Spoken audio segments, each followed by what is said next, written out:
It has been a while, but Shadowlands Alpha has dropped, so I guess that means that me and Zan are back to talk about feral things. Yeah, Zan's here. Hello. We kind of almost have a script this time, which is new for us, because normally we just talk about things. But might as well start off. Firstly, I just wanted to drop I think we dropped the same one of these at Legion Alpha, or BFA Alpha, which is let's chill out with the feedback, let's chill out with the hyperbole. Feedback, good. Like bitching about stuff and reeing about stuff is less good. So let's just be proportionate. Blizzard aren't out to get us as much as people want to believe they are. They're aiming to make a good game, I think. So, good feedback and chill out. Yeah, and especially when you're just talking with other pharaohs, just the hyperbole doesn't help anyone at all. We have all seen that the changes and we have our opinions as they are, right? So just reading about it in the Discord channel isn't very productive. If you have to read, which you really shouldn't, you should probably do that on the forums because, yeah, at least there's a chance someone will capture your sentiment.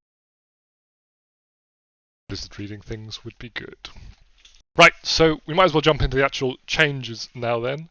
So obviously the only two lines we got in the class changes post and the primary change that we've seen so far is the change to how Blood Talons works. So currently Blood Talons works, you get your Predator Swiftness from spending combo points. You cast that Predator Swiftness on a Regrowth or an Entangling Roots, and it gives you 2 stacks of a buff which increase damage of the next 2 spells by 20%.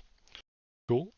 New Blood Talons is a little bit more complicated. So now you'll need to combo together Ferocious Bite, Shred, and Rake within a short duration, 3 seconds, in order to get a 50% bonus to your next rip specifically. Seems interesting. Yeah. So we can discuss it in a vacuum first, right? This effect without carrying with the old Blood Talons. I would say that I think this is a very interesting design. I actually I haven't played with it obviously yet, but the first that I like test, yeah, it seems good. I do think it's interesting, very interesting actually. I think it does positive things to rotation as well because it actually enforces you to play better than the current rotation does. In more ways than just Sabertooth.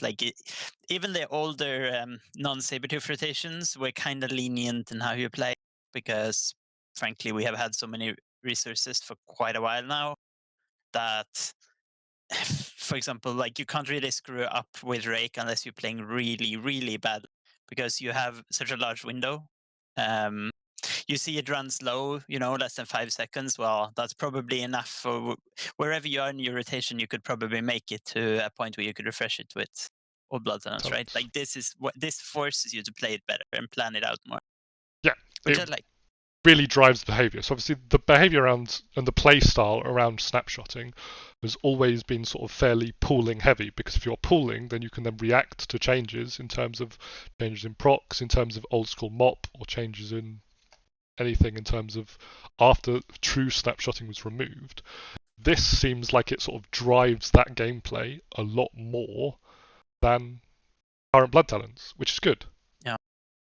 It's old Blood Talons. It's worth keeping in mind, Blood Talons basically it was remove scenarios in MOP, right? But then in Warlords and Legion, a lot of the actual gameplay around it was things like, oh, but if you wait here, right, you pull now, then your dots will tick down so that you can actually use it to refresh your Rake, for example, or your Rip. So actually pulling correctly would be a big DPS increase because, then you would actually get more efficiency from your snapshots. Whereas otherwise you would have to refresh, maybe you would have to refresh your Rake without it in, say, 5 seconds when you're sitting at 3 combo points or something. Exactly. So it actually had a lot of good gameplay impact at the time, even though it has always been a polarizing talent, obviously. Obviously, this is still a snapshot. I've seen some people complaining that this removes bleed snapshotting. It doesn't remove bleed snapshotting. It is still a snapshot. You'll still want to play around it with Tiger's Fury and snapshotting.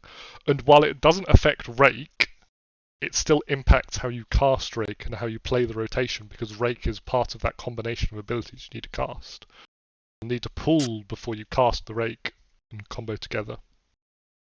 Yeah, like I feel like this is a weird thing where people like, oh, we want more snapshotting, but like it's kind of snapshotting is only, at least to me, only interesting when it actually changes how you play it, right? And you play around your snapshotting and you actually care about it. That's why for me, and I've had this opinion for a long time, and I know some people disagree, of course, is that like the Savage Roar snapshot is completely and utterly uninteresting to me, and always was, because it was never really a real situation where you would like drop Savage Roar and you would care about this snapshot if it was applied or not. Um,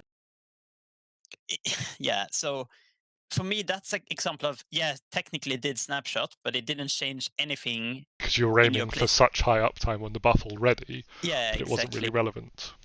Yeah, and in fact, it made it arguably more punishing to let it drop than it is currently, even if we are not using it basically ever. Exactly. You could let it drop while pooling. Wouldn't really impact rotation. You'd lose it on some auto attacks maybe, but then they changed it. Yeah, you dropped it. Now you lose the benefit on everything, on your bleeds, on. But obviously, yeah, that is an old change we've talked about before. So one question that we've seen people have is about how it interacts with Primal Wrath. Obviously, currently on the alpha, and we don't know if this is intended, etc. Purely, we can go on what is actually working. So currently on alpha, it is consuming Primal Wrath is consuming Blood Talons and increasing the damage, which is fairly interesting in terms of AOE. We're probably going to play AOE quite differently to how we play it now, for example. I'm gonna say it makes sense that it would work like that if you consider that it is on a row 2 other talents that also impacts both AOE and single target essentially. Yep. And while you can argue that it only affects AOE if you have Primal Wrath, and that is true, that is also the same case for Fair Frenzy, right? It's exactly the same situation where all of them do effectively end up buffing your AOE if you have Primal Wrath, and that's the common situation for AOE. And so this is I think this is really good for AOE actually. I know some people said it's clunky, but I feel like it's interesting to break up the monotony a bit of the AOE routine, because a lot of the time on live, and this would be especially true, by the way, if we go into a world where we don't have Wild Flesh running at all. There's basically very small DPS increases even using trash. You might end up in a rotation which is swipe, swipe, swipe, Premaroth. Now that isn't extremely exciting to me, at least as far as AoE rotation go.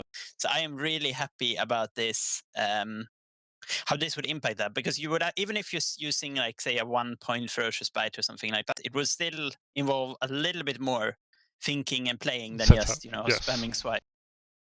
Yeah, agreed entirely. One thing I would say is that I think it might be worth including swipe as an alternate to the combo instead of shred.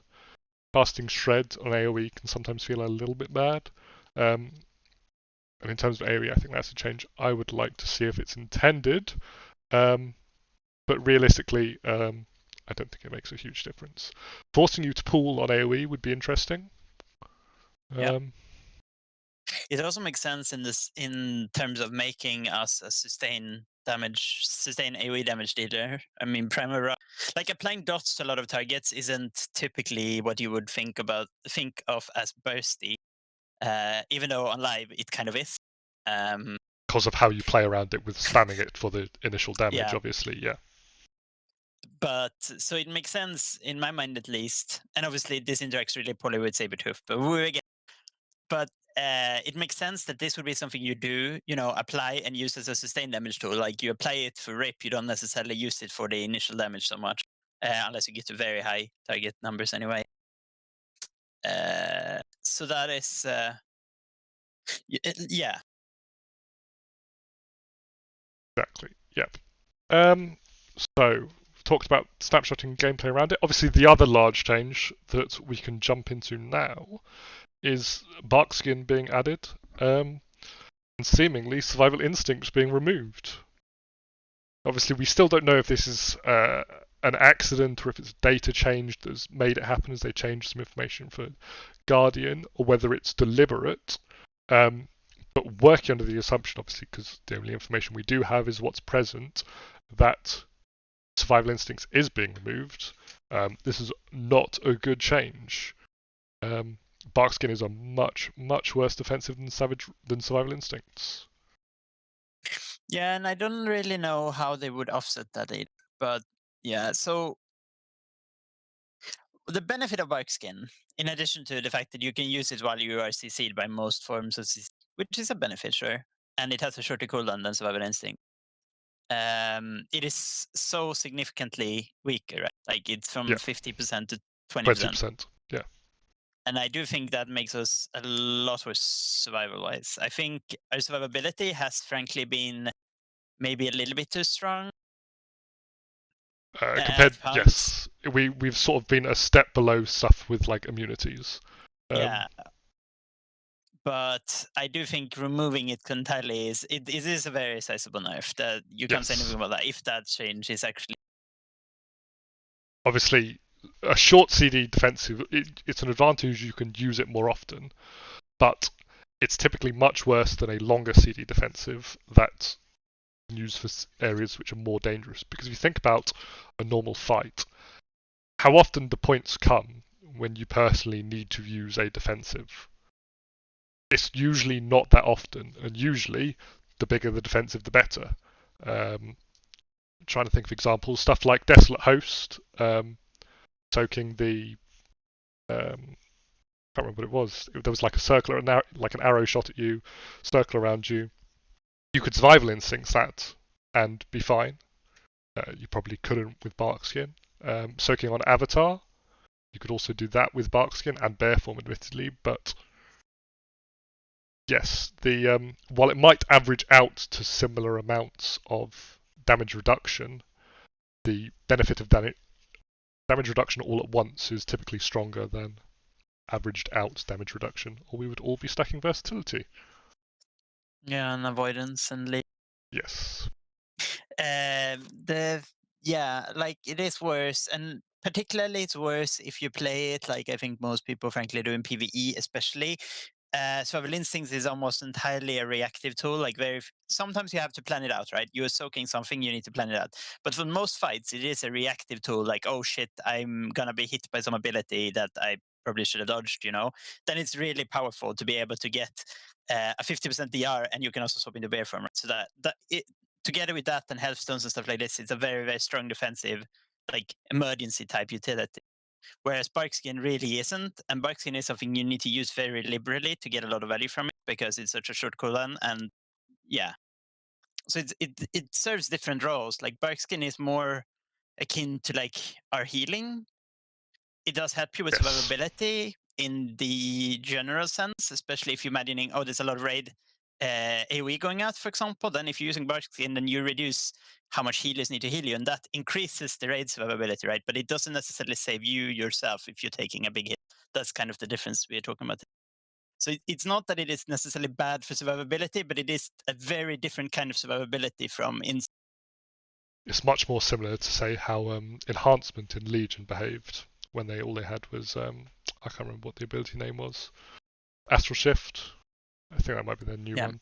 Where obviously enhancement survivability was a significant concern for them on several fights. Because they didn't have big defensives, they didn't have something that they could rely on. So in many occasions they sort of flopped. Yeah. And conceptually, as melee, you do kind of need defensives more so than many ranged classes do, because you're in the thick of things. You're a bit stuck in, and cleave, AOE, stuff like that might hit you. And especially if you consider that there's usually a lot more melee in a smaller amount of space, and that is a issue for most people. This is significant in that sense. Yes, it's a lot easier to get splashed by things like that. Do you think this is going to stay like this? Because I don't. No, I'm not even sure it's intended. I think it's likely we lose a bit of survival instinct's power. I'm not sure if they would remove a charge, for example, or reduce or increase the cooldown, or something along those lines. But it doesn't feel like completely removing 2 stacks of 50% DR for Barkskin is something that reasonable or fairly no, complicated. no, exactly. It feels very much like they are two different as far as the mechanics go, really. With that said, we were compensated for Buckskin removal with another stack of Survival Instincts, which was probably in most cases actually a buff, right? A very substantial buff. So if we go back in history, I doubt that it's gonna stay like this unless they do some other change, right? Like maybe it would be fine if they added back, for example, like the if you go back to like Warlords and before we had like these things, you had like, for example, a Glyph of Cat Form, which increased healing received by 20%. Yep, and the other one or was Glyph reduced of damage. Life, Yep. yeah, by 10%. If we got something like that, maybe I could see it being, a deliberate change, because those things are, at least in theory, pretty powerful. But the compensation with just Bugskin is, I don't think that's intended, honestly. Seems like too big of a change to not mention it anyway, right? Yes. Because it is a very, very, very substantial change. Yeah, it's reasonably huge. It'll be interesting to see how that goes. Obviously, people should still put feedback in just in case that it is intentional, make your voice heard, etc. But yes, personally, I'm not hugely concerned because I suspect it's going to get changed. I do think this is probably the area where feedback is the most important, though, because you really need to stress that if this is an intended change, it is a very, very bad change, and we need some kind of survival compensation. But yeah, there's no need to reading too much about it because I do not feel like it's intended. But yeah. Yeah. Cool. So another change to the affinities row.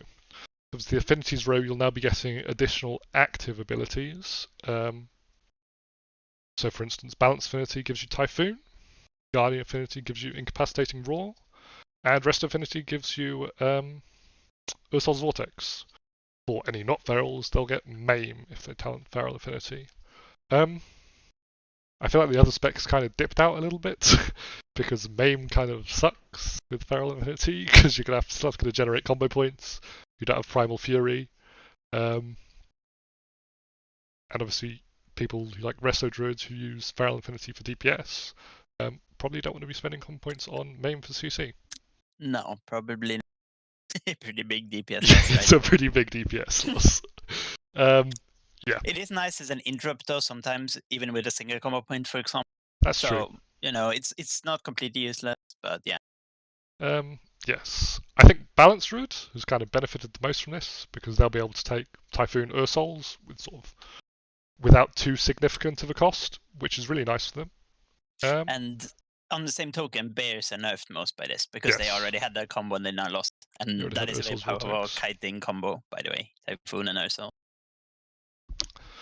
I don't think they'll complain too much about the addition of Renewal, to be fair. I think that's decent return. That's fine. Yeah. Well, as far as Feral is concerned, I think these changes doesn't make much of a difference to how we think about these rows. Like, yes, Typhoon is obviously still somewhat situational too. I would say I really would appreciate to have Typhoon and Master Root in this tier for totally legitimate corruption reasons. Yeah, our tank really loves it when we're both playing Feral with high corruption, and he goes, "Can you take Typhoon this dungeon?" We both go, "No." But I think it's a good change. Like, I like that they're adding things to affinities. I should point out also, in tandem with this change, is that they baseline some of the abilities. So I think they baselined Ferocious Bite for Feral Affinity for the other specs. Yes. They baselined Iron Fur from the Guardian Affinity. Wrath maybe from Balance. I'm not sure if it's Wrath or Moonfire. One of. I think we already have Moonfire, so it would be Wrath. I'm not sure what they baselined from Rest. But yeah, they baselined a bunch of these abilities at least, right? Yes. And the one that matters there is Iron Fur, but yeah. So we're not losing anything. The Affinity is still going to give, a similar amount of power, but they get the single kind of utility thing as well, which is nice, I think. I like the direction of the change. I'm not sure about the balancing of Maim versus Typhoon versus Incapror and yes, Ursol's Vortex necessarily, but I think it's an okay change direction. It certainly makes you think about what you take in this row more. Yeah. Because at the moment you kind of take balance by default, and next you'll kind of take balance by default. But maybe It you is want Resto unfortunate. Affinity for Ursul's Vortex. It is unfortunate, though. I think that the most generically useful of them is Typhoon, which is Yes, a balance of it. which is Okay. on our generically most useful. One thing that's just occurred to me, and that I haven't gotten anyone in Alpha to check yet, is that if you remember correctly, the passive on Feral passive had the reduction on balance affinity, the distance reduction on balance affinity removed. So I need to check to see if that's been added anywhere else. But if not, that'll be nice as well. Yeah, 5 range and anything, and yeah.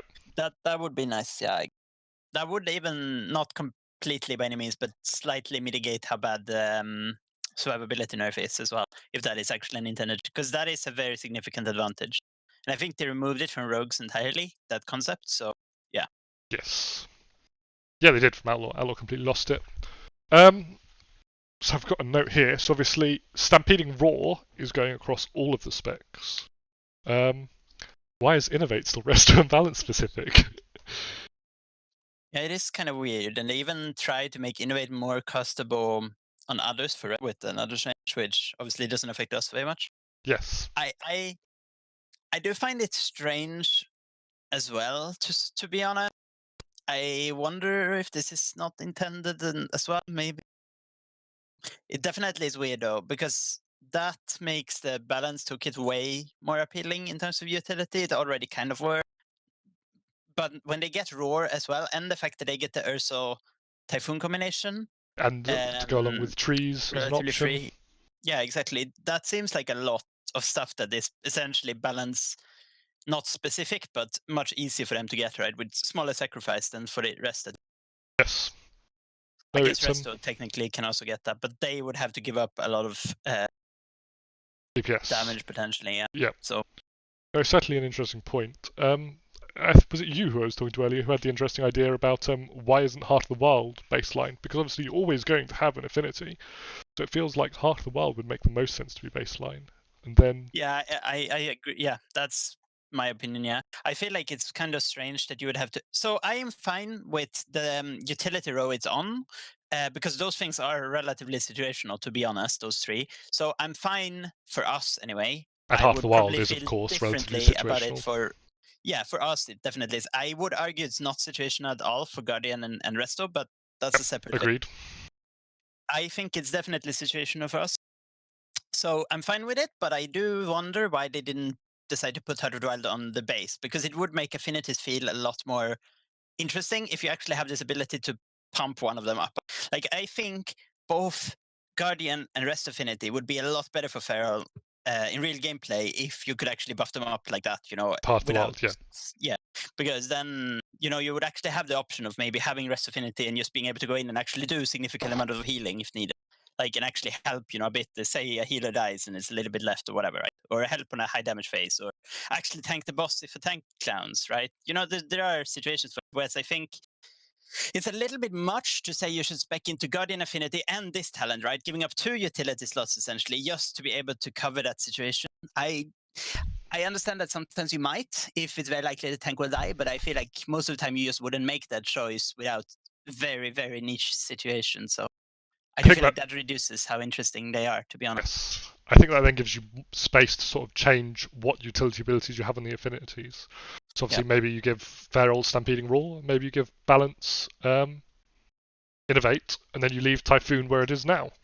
Yeah, for sure. That's yeah, that's an interesting proposal. It'll be interesting to see how this goes through developments, and if there are any changes made to it, how it ends up looking. One last change on the affinities. Boomkin Form no longer has a CD for Feral. I mean, it's been a while. It hasn't really been a relevant CD for a while. It hasn't really been a relevant CD ever, really. But outside of like one beta patch, maybe. yeah, when we abused its no end, and then they said, "No, you are not allowed to do this." It's worth saying that the history of that is that they were afraid of us using it as a thing, which would probably have been relevant if you go back and think like how our energy looked, say early warlords, for example. And keep in mind that this was introduced in Legion, right? So they had the Warlord's experience, and at that time we had very long pooling windows sometimes, and then we would probably have been optimal to swap in and cast a few Rust or whatever. And Moonkin Weaving, I'm sure some people would like it. I think I'm happy we did not ever end up with that. Felt so shit. Yeah. Does anyone remember Heart of the Wild Wrath from early Mists of Pandaria? Out of the Wild Hurricane as well. Yep. Good, the good stuff. Right, so that's all the changes that have actually been made in terms of talents and things. Now let's look at what hasn't been done. Obviously, the main one, here we can talk a bit about blood talents and more, is Sabertooth still exists as a talent. Fun. God, I hope this gets removed. Yes, very much not fun. Not fun. Yes, probably more fitting. Sabertooth is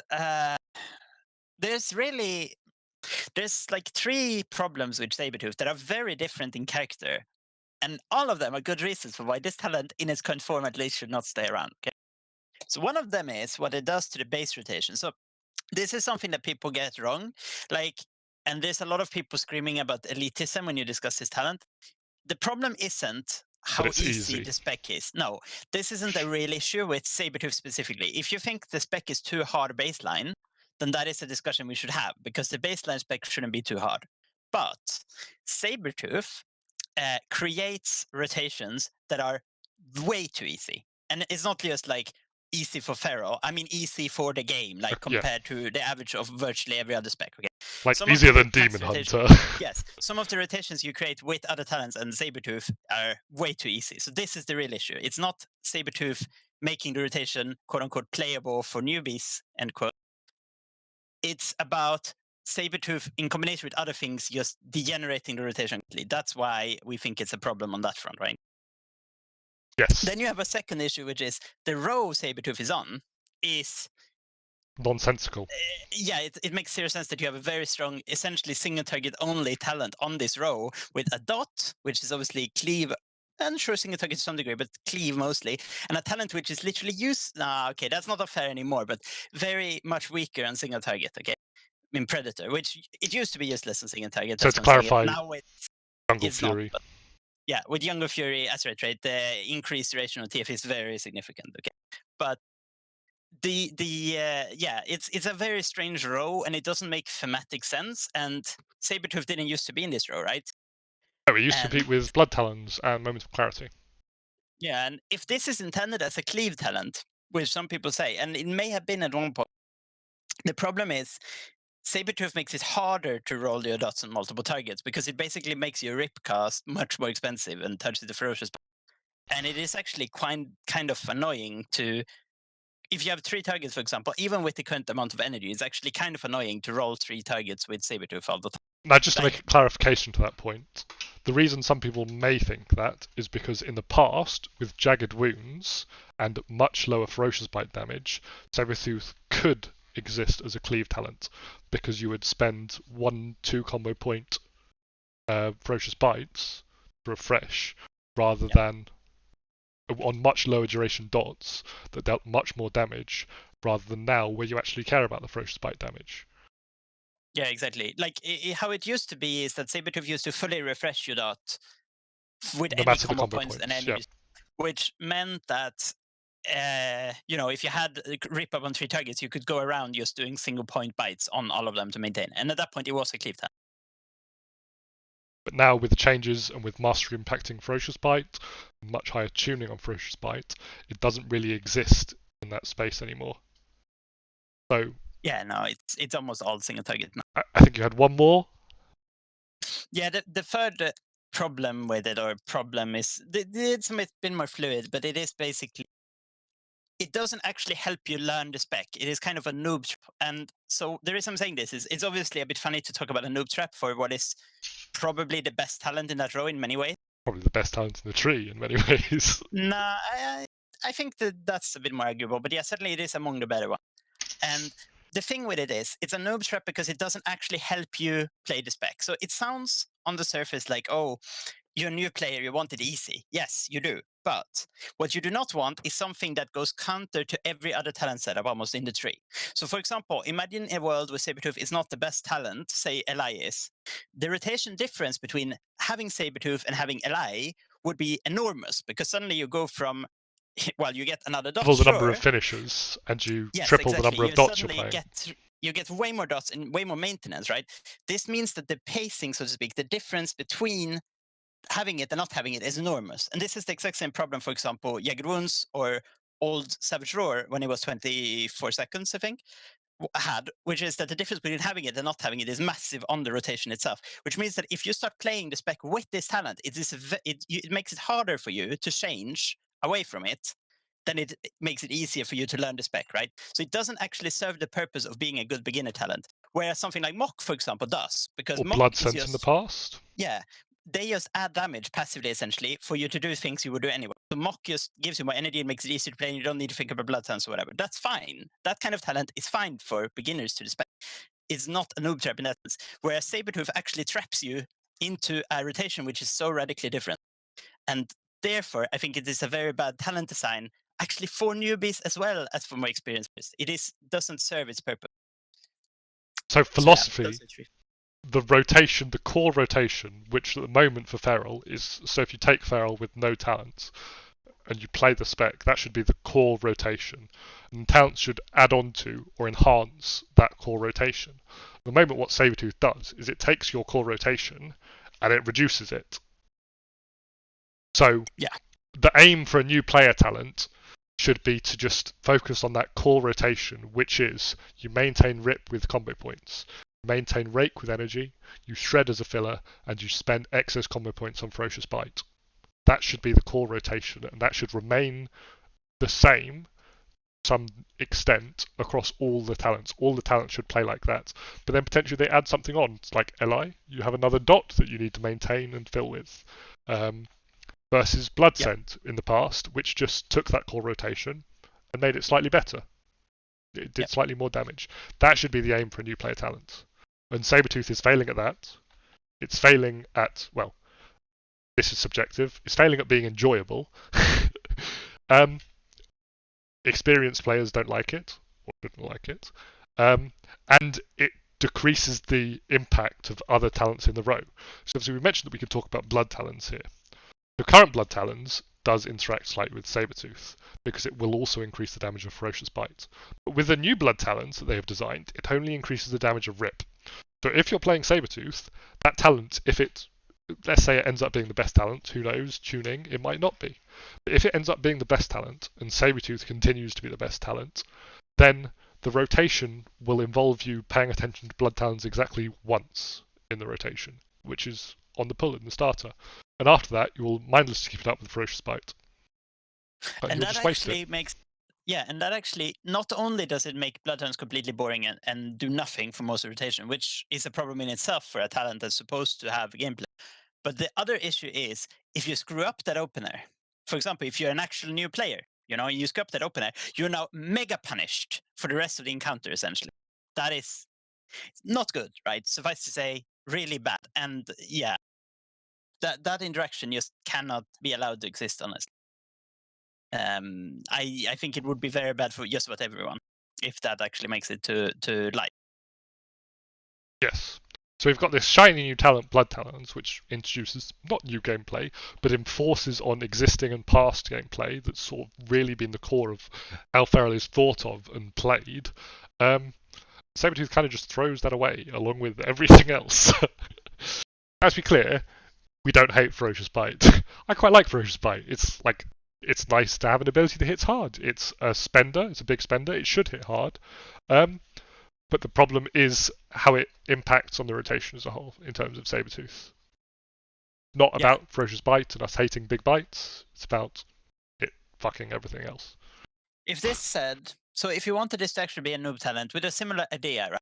If it said increases the duration of your rip by 10 seconds and increases bite damage by 20%, whatever, we would be more fine with it than currently, okay? Because that would not remove RIP from the rotation, right? It would just make it easier to maintain. You would need to think about it less, right? Understand the difference here, right? The current Sabertooth does completely removes it, where in that situation, it wouldn't remove it, it would just make it slightly easier to. Change the pace of your core rotation slightly, but you'd still be thinking about the same Yeah. things. Yeah. And for many people who like big bites, in many ways, Sabertooth is kind of holding you back a little bit because it's an ability that you cast so often, and it's such a large part of your DPS. It's a lot harder to buff it to do even more damage. So I'm pointing at my head, and none of you can see it. Yeah. Well, that is just a thing that people need to consider, is that you are trading off how much damage each ability do for being able to cast more ability. This is because you will always do essentially certain amount of damage, which is balanced, roughly similar between each class, right? So if you want an ability to do more damage, for example, if you want us to do more damage, your other abilities need to do less, right? And more damage be moved into the dot. And similarly, this is also true for finishers. If you want your finishers in both RIP and Bite's case, you want you need your fillers to do less, or generators to do less. And if you also need to, for example, cast Shred, on every global because we have very fast spec, because we have so much resources, well, that means, a lot of that damage budget, so to speak, will be eaten by Shred, even if each Shred feels weak. And if you can make each Shred feel pathetically weak if you want, but that also feels bad because it feels like, oh, I'm casting a Shred and it hits for like 1k damage. Like that Might wouldn't as feel well in have your just brain. auto-attacked. Yeah, exactly. It's not. So, this is a problem with, if you're going to have to cast a lot of abilities, then all of them will become kind of bland for the most part, or there must be something gating it, So if you actually want these massive bites and massively strong rips or whatever you want, like, you have to consider that it's still the same amount of damage, right? So you're just moving from one ability to the other. And you need to think about how that feels in the rotation itself. Exactly. Right. I could talk about Sabertooth for hours, but that probably wouldn't make a hugely interesting podcast. So let's move on to some of the systems in the Shadowlands Alpha, because there's some interesting one. Obviously, the most controversial at the moment is Covenants. Obviously, we talked about this earlier, and visually, we're both Night Fae one tricks. Yep. But so, for those who don't know, Covenants is the new system where you will pledge yourself to a faction. You will get 2 new abilities, one that is generic and utility focused, one that is class focused. And you will be able to change, but the wording we have from Blizzard is that it will be significant effort. So you're going to be semi-locked into these, and we won't go into anything further at the moment because we can talk about Soulbinds in a little bit. What are your thoughts on that? Yeah. It's so a tricky one, and there's good points for both sides. Yeah, it really is. So I agree with the basic premise Blizzard presented, and some people have echoed.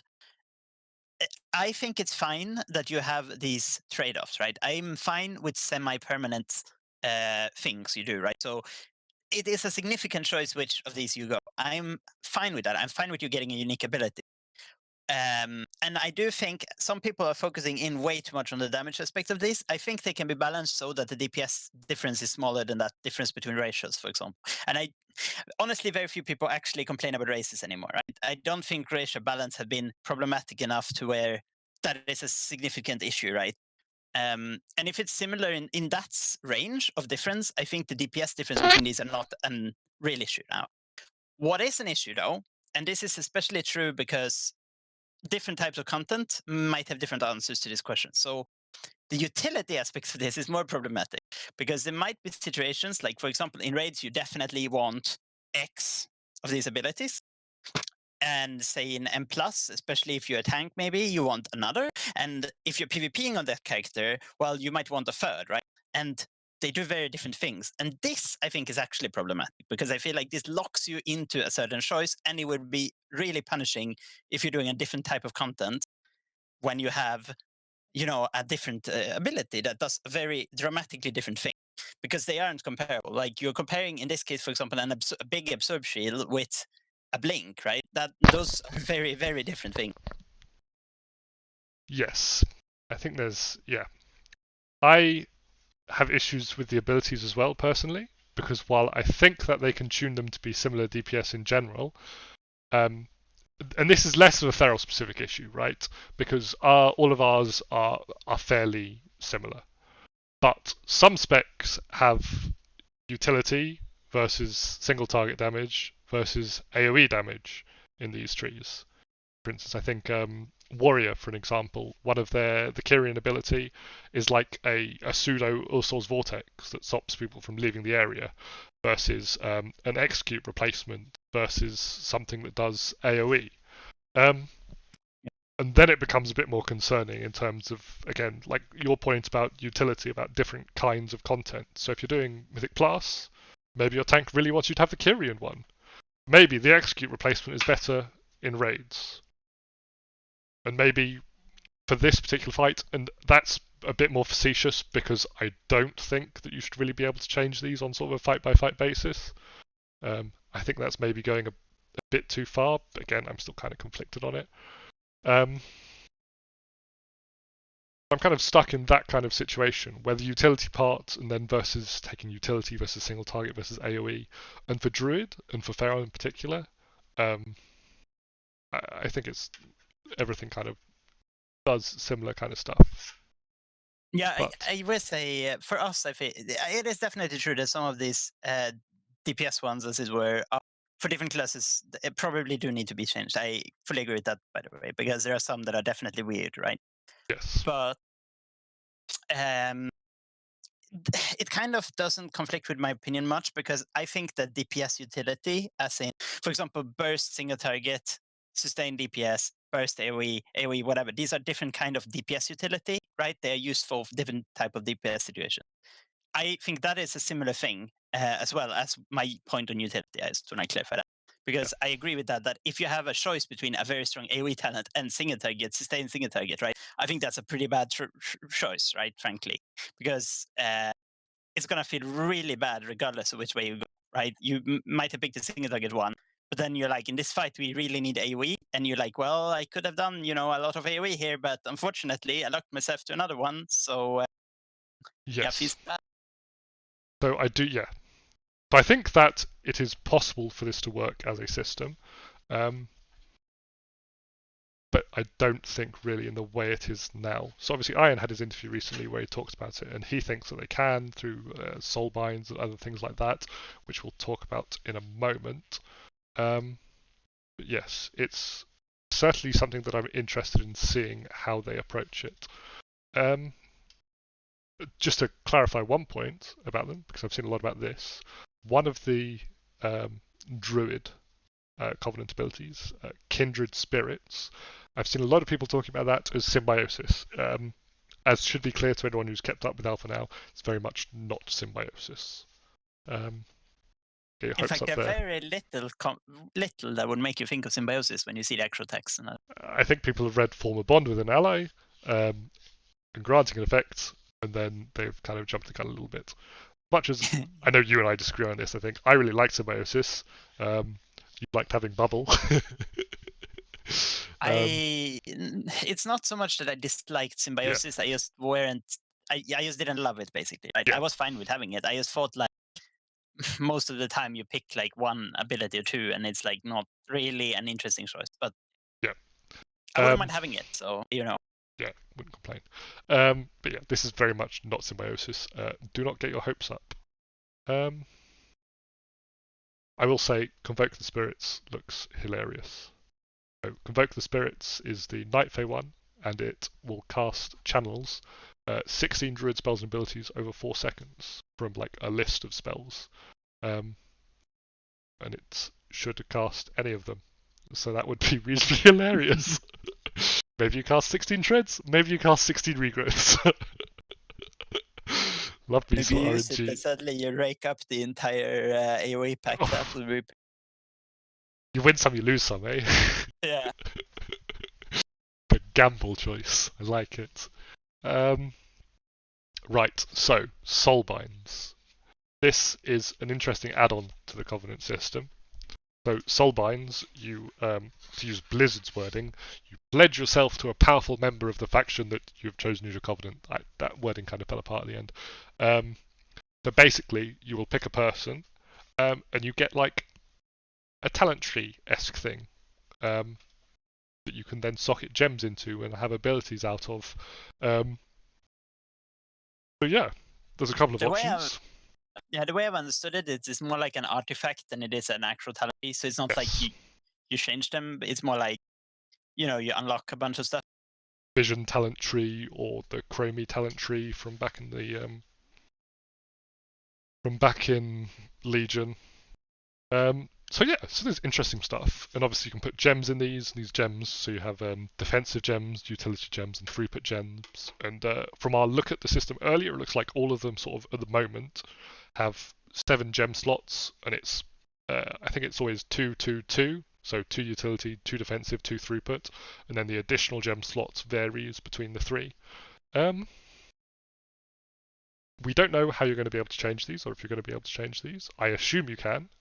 Um, But this is an interesting one. I actually quite like the look of the system. I like the gems to be able to customize. So we haven't seen many of the gems, but we've seen some of the druid gems, primarily the balanced druid gems. So there's stuff like every third star surge does 30% increased damage.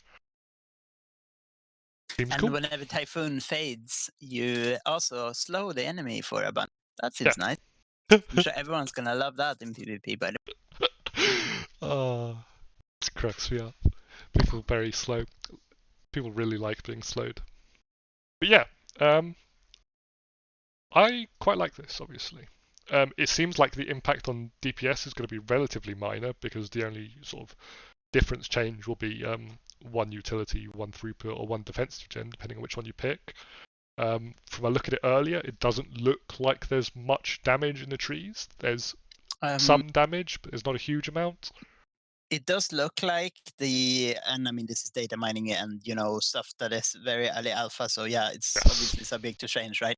But it looked like each of those like kind of socketable slots adds like flat 4% throughput, for example, if it's a throughput slot, or like some percent movement speed, or some percent defensive. Yes. I think it was like 2% reduced damage taken or whatever. Kind of like how on the artifacts you have the occasional 3% stamina nose or whatever. Yeah, obviously this is really early alpha. We haven't seen much of it from Blizzard, and this is all data mined. But it certainly seems to me like a more interesting system than Covenants. Well, I'm it is excited to see connected, more. right? Yes, it is connected because the options you have depend on your covenant. So potentially, this could make the issues we had with the previous system even worse, right? We'll have to see. Yes. There's a lot of, obviously this is really early alpha, so there is a lot of sort of not knowing what's going on, and seeing what's going on. One thing I will touch on, as we had a question on our pretty little form, was Ravenous Frenzy, which is the Necrolord Covenant. There was a question about whether or not we'll be able to maintain it using utility spells, and the answer to that is we don't know. Glad I could be helpful with that one, but we just don't know. I feel like that isn't so much of an actual issue, right? How it works, to clarify, is that for 20 seconds, every time you cast an ability or spell, it stacks this buff, which gives you damage, healing, and haste. And then whenever you're idle for a certain amount of time, I think it's 1.5 seconds, you it fades basically, and you take a bunch of damage and a stun. And how much damage you take depends on how many stacks you had. Right? So the max stacks you can ever get is 20, and it would be for 1 second. So I feel like it is a bit exaggerated how big of a problem that will be, but yeah. Yeah, it'll be one to see for the future. Right.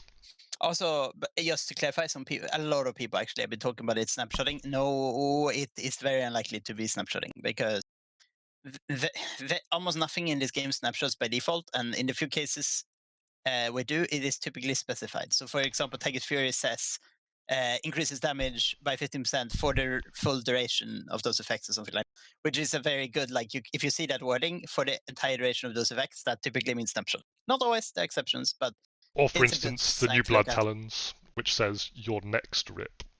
Yeah, Obviously, if it something rips a dot. affects an ability, yeah, and it is Yeah. a dot, then yeah, it's likely it's snapshotting just because, you know, anything else would be weird. Like, it would be useless if it didn't snapshot.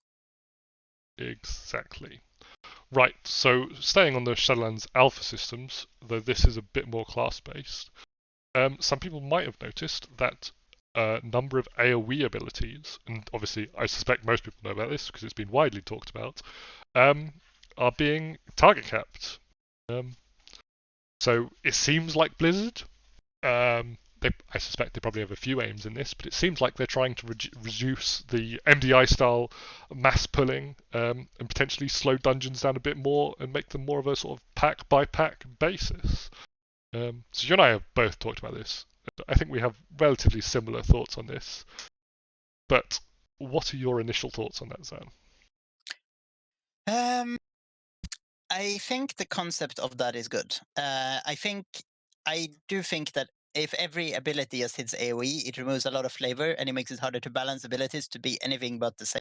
So there's a lot of examples currently of like, well, this one button does AoE damage, and basically, well, not every spec, but a lot of specs have one button that does AoE damage, and that's all it does, and it's roughly comparable, etc. Like, I do think it's more interesting if you have smaller niches now, because for example, with AoE lock on Brutal Slash, you can actually tune that ability to do significant damage to like those target count.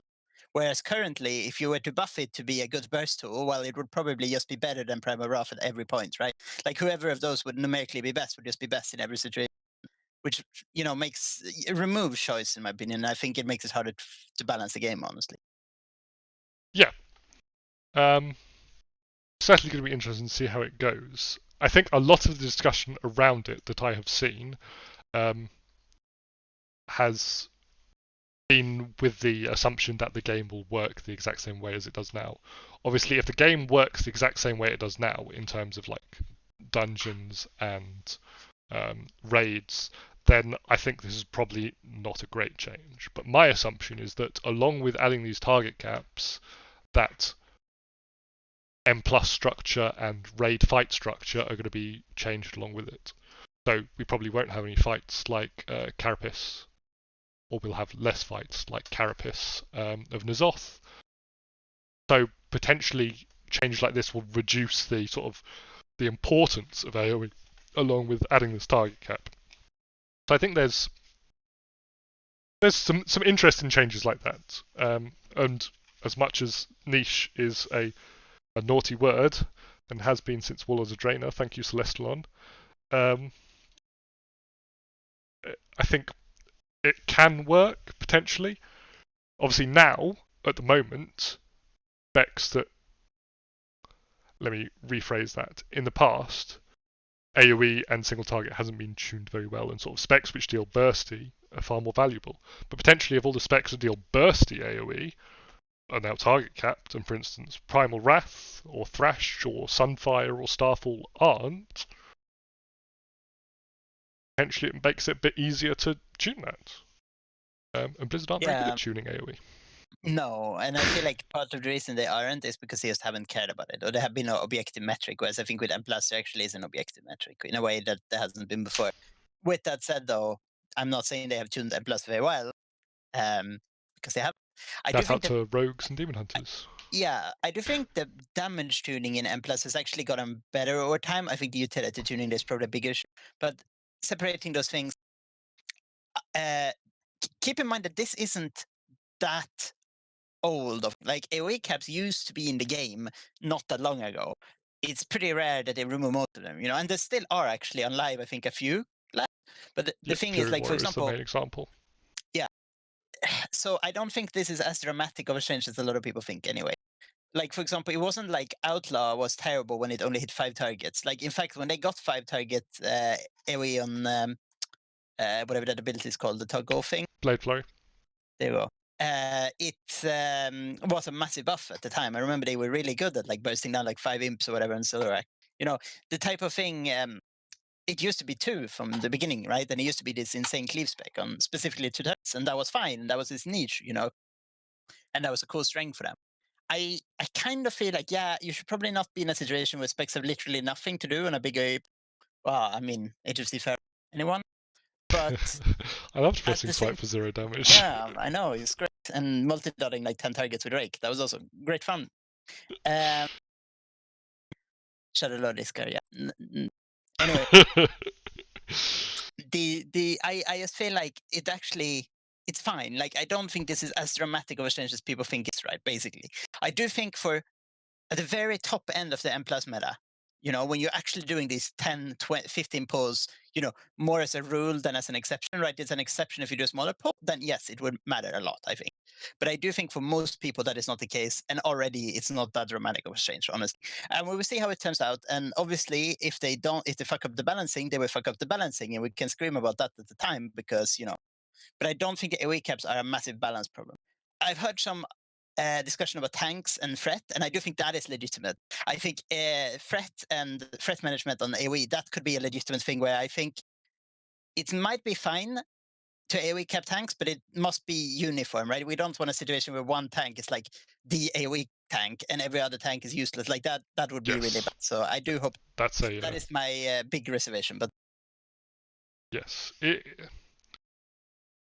My thoughts on it basically are, look at MDI, look at how everyone's running the same specs.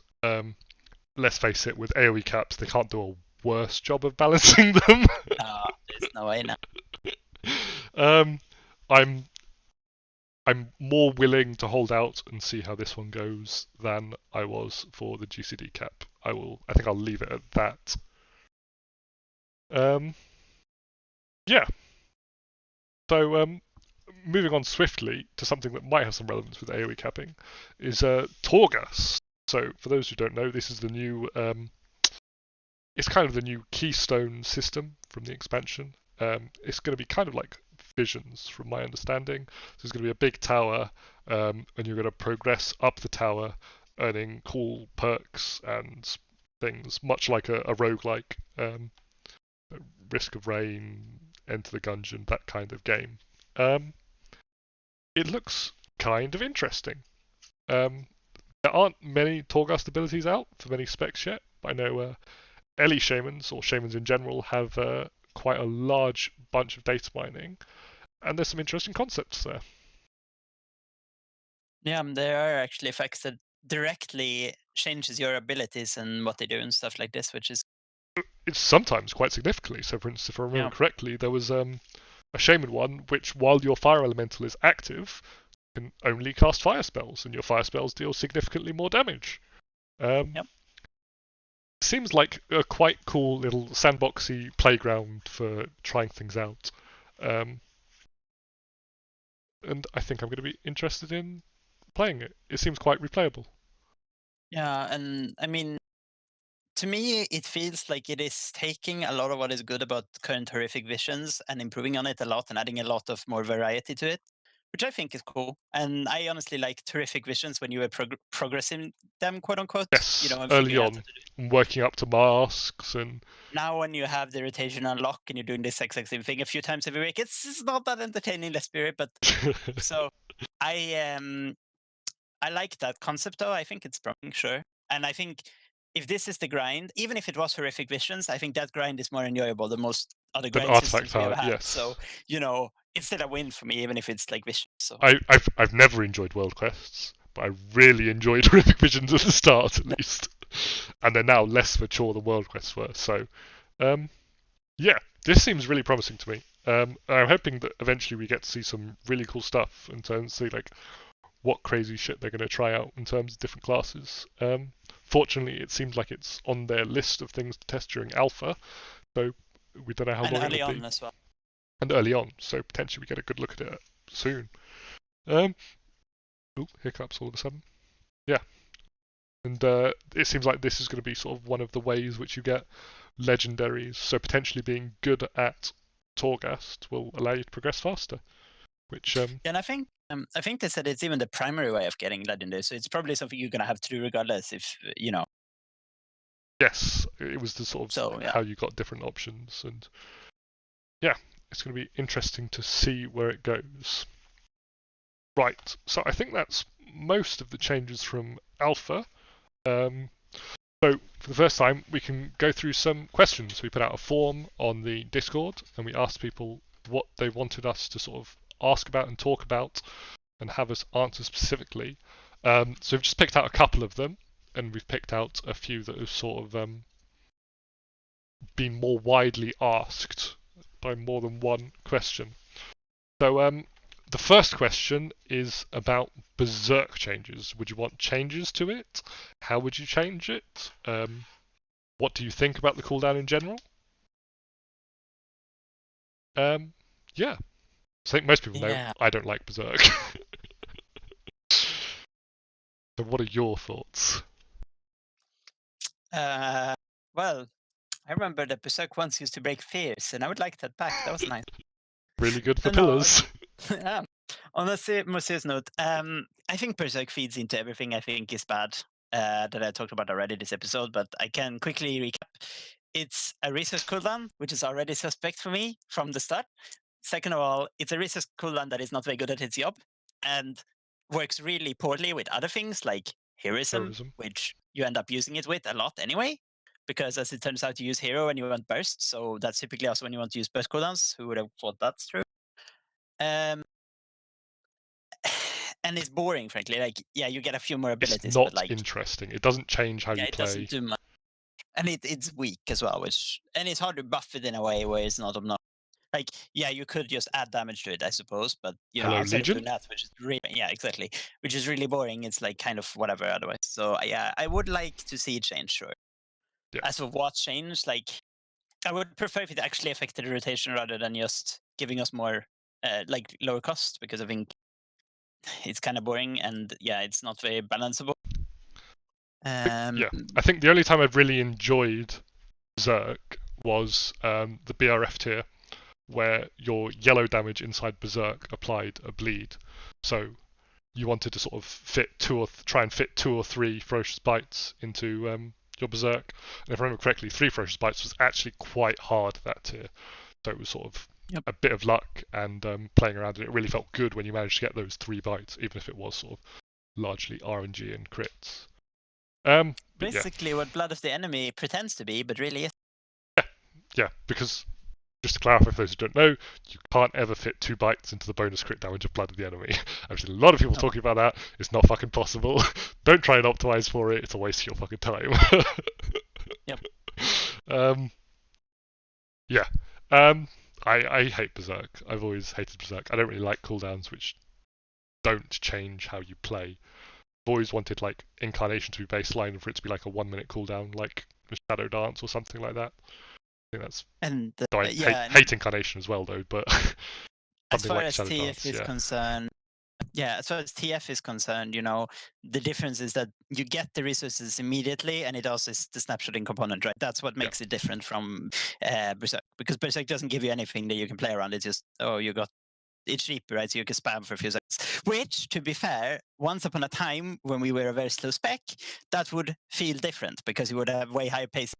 But in the current year, and everyone has complained about the pacing of the spec for now, I don't know, a decade. And we finally have a much higher pacing. It is so much less significant, and frankly, yeah, I don't know. I don't think it can ever be balanced as it is. So it should probably, and yeah. I'm really not a fan what of it changes to doesn't. But no, not a fan of Berserk. Not a fan of Incarnation either, to be honest, for the exact same reason. But it is less. It's less just bad longer Berserk. Yeah, and honestly, the main thing it does is the crit. Yeah.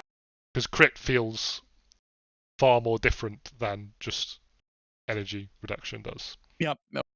And it actually makes like stuff like the rake snapshots, for example. Yeah. So there's some things you care about with Incarnation, even if I don't think you can. To clarify again, Incarnation isn't a great cooldown either, but it is not as terrible as Berserk. So it's a bad cooldown as opposed to an atrociously bad one. Okay. Yeah. Cool. So yeah, that's our thoughts. I think there's a variety of things you could do with it. Oh yeah, there's many ways to go. Yeah, it's not hard. You don't need a specific suggestion. It isn't advanced. Yeah. There's so many things you could do. So, moving on swiftly, BFA traits carrying cross. What did you enjoy? what would you like to keep? I think the two obvious ones, or well, the one obvious one and the one that I like is Wild Flesh Rending. Obviously, sort of the Nighthold set bonus kind of thing. And personally, I'd like to see Jungle Fury carry across in some form. As the resident Wild Fury, Wild Flesh Rending hater, I obviously don't particularly like the gameplay, but I agree that it is at least something that, like, it is okay to care about trash, right? So I'm fine with that existing as well. I think I'm okay with Younger Fury, but like maybe if you made the Younger Fury kind of a baseline part of TF and you just deleted, but you would solve two problems. Yeah. Because then then it would be a more significant cooldown, like kind of like Shadowlands, and you would just get rid of this berserk garbage that pretends to be a cult, right? What I think should carry over though is Iron, which I know most of you outside of PP probably haven't used, but I think it is actually a cool concept. I'm perfectly fine with existing. I think it plays well. It should probably not use proc from bites, but still, even if it proc from bites, if it was good right now, it would make Sabertooth less overbearing. So that's it's kind of an improved version of the Fiery Red Maimers from still an abomination of a name. Yeah, of course. But it is I just think it's an interesting thing where it basically is a proc that you can play around. Like it's simple, but still it's nice. It's nice to have procs which change what you do. Yeah.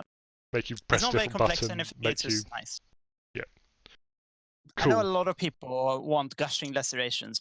I will say this. I think the previous version of Gushing Lacerations, which was the hands, which I can't remember the name of right now. The Wild Shaper's Clutch. There you go. Wild Shaper's Clutch effect. And I think we should get the Wild Shaper's Clutch effect that is significant and you actually felt, as opposed to this version, which you don't really notice very often, except maybe on like 100 target AoE. Obviously, the difference to Wild Shaper's Clutch was it affected all bleeds rather than just rip. Yeah, and the proc rate was considerably high. It was something like 40% chance when you crit or something, as opposed to the 3% on tick, which much like you are the resident Wild Flesh Rending hater, I was the resident Wild Shaper's Clutch lover, and I'm not a big fan of Gushing Lacerations. So potentially we could see that coming back if it was slightly different. Outside of that, I don't think we have a huge number of interesting traits. Blood Mist is pretty boring. Yeah. And I mean, to be fair, that's because Berserk is boring as well. But it is. And same with what is it called? What was the Raking Ferocity change? Yes. Yeah. See, it's so good that we have used it a lot. Untamed Ferocity. Untamed Ferocity. Again, that's also really boring because Berserk is really boring. Speaking of Raking Ferocity, that's definitely a trait which isn't a trait anymore that I would love to see back. I thought the gameplay on that was really fun. Yeah. I mean, it's essentially doing the big bite fantasy of Sabertooth better than Sabertooth. So significantly better than Sabertooth. Yeah. So potential Raking Ferocity, Wild Flesh Rending for me, not for Zan, and potentially Jungle Fury. I think are the and Iron Jaws are the four main ones. Execute on bite was a question some people have had. This might seem hypocritical because we hate Sabertooth, but I actually quite liked execute on bite because it was a sort of mid-fight pacing change. Whereas currently Sabertooth is always on, that's just your rotation. Having a bit of a pace switch once you hit a % health, it felt pretty good. It was a reward for getting to that point in the boss. I guess I'm kind of not sure which way I go on that, because on the one hand, I would much prefer a different kind of execute mechanic, but I agree that having some kind of mechanical execute difference, it's not even so much about the damage increase, it's more about how it feels. I agree that's pretty nice. Yes. On the other hand, I am not a big fan of refreshing rip mechanics at this point, so I don't know. It certainly feels bad saying that I like it when I really, really hate Sabertooth. But I kind of agree that some other way of doing it, potentially how rogues do it with Dispatch. Sure. Yeah, maybe you could always use, Maim, and it would do more damage or something below a certain percent. Yeah. But yeah, I agree. There's some kind of pacing issues is nice. So yeah, by all means, execute. As for the Sabertooth on execute range thing, I don't know. I don't know about that one, but Yeah, I wouldn't hate it, I guess. But mixed feelings, I think, is probably a fair summation. And the last one we have here is, for those who haven't seen it, Halinka dropped a tweet asking what set bonuses or item effects or trinkets and things like that people would like to see come back. I dropped a tweet responding to it. I think things like soul capacitor, and I think, what did I say? I think I said BRF set, and I think I said Fireland set, / Behemoth headdress would be interesting ones. Do you have any thoughts at hand? ring as well. Yeah, the Oh, legendary ring. Signet, yes. I think, I don't know why I Yes. forgot that one, because that was my main one. Give us that, please. Yeah, that's nice. Just having a large energy pool actually just makes it more interesting. I really like that one. I like Soul Capacitor. I think that's cool. And it's kind of the same thing as the BR set bonus. Is the idea of like getting a window and you try to cram damage into it, and actually Yes. it's worth doing. It's kind of the aspect we like. And I guess in a way it's not that different from snapshotting, even if it's more direct damage oriented. I must say, without snapshotting, I'm not like super like. There's no trinkets that is like. A lot of outside of Soul people Cap say that's, like, Rune of insane for- Reorigination, but doesn't really Yeah, work without snapshotting. No, and I personally don't. As it were, I don't think without reforging and a lot of socket slots, that would even play particularly well in the current game. I would say though, a slightly different version of the rune effect, like we got with the what was it called? The trinket from Mechagon. I know the one you're talking about. It's a rare red card from I think it's one called of the Optimization. bosses. The card. That's the one. Yes. I don't remember what the trinket name is, though, but it doesn't matter. Everyone knows what I'm talking. I think that is fine. Like something like that is cool as well. I just think the problem is without snapshotting, I'm not sure how much. Like for example, if we got a lot of mastery right now, yeah, it would make you cast Rake over Shred probably, for example, which fine. Like I don't mind that. It's a trinket that affects your rotation, right? But I'm not. I'm without snapshotting. I'm not sure how good a trinket like that would actually feel. Yeah. And something I definitely do not want back, by the way, while on the topic, is the stupid class trinket from HFC. Yes, I've seen a lot of people say they're class trinkets, but ours was awful. For a lot of classes, I understand they were cool effects, but keep that 300% Berserk duration thing away from Berserk it. and Tiger's Fury duration, don't forget that one. And also the HFC set bonus, they give you like shit tons of energy as well. Like, nope, get it out. I would like the Walls of Draenor 2 set. That was fun. The PP2 set, though. Yeah, PP2 set. When you interrupted a target, you refresh duration on Tiger's Fury. That was interesting. That was I really like rewards for interrupting or playing well in general. Big fan. But I think that sums it up. As usual, we've gone over an hour. So people should expect that by now. But if anyone's made it this far, thank you for listening, and I'm sure we will be back much sooner than we were between this one and our last episode, because there is stuff to talk about now. So thanks for listening, and we will see you next time.